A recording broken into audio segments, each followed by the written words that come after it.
ഇത് ഇങ്ങനെ ചെയ്യുന്ന മൂവ്മെന്റ് ഇല്ല, അപ്പൊ അറിയാമല്ലോ ഇത്ര പറ്റത്തുള്ളൂ. നിങ്ങളുടെ ബോഡി അത്രയും ടേൺ ചെയ്യേണ്ടി വരുന്നല്ലേ?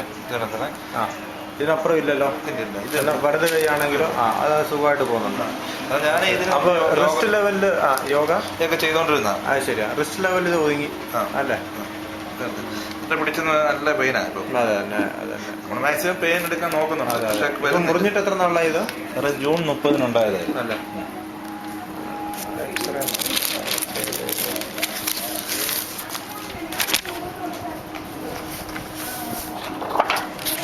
ക്ലിയർ ആയത്. പിന്നെ ഇത് തിരിച്ച് അങ്ങനെ തിരിച്ചിത്രമുണ്ട്. ഇതാണ് അത് എത്ര പോവും എന്റെ മൂവ്മെന്റ്? ഇത് വലിയ തരക്കേടില്ലാത്ത രീതി വരുന്നുണ്ട് കേട്ടോ. പക്ഷെ എന്നാലും പെയിൻ വരുന്നില്ല. എന്നാലും പെയിൻ ഉണ്ട്. ആ സ്റ്റിഫ്നെസ് ആണ് ജോയിന്റ് ഇപ്പം.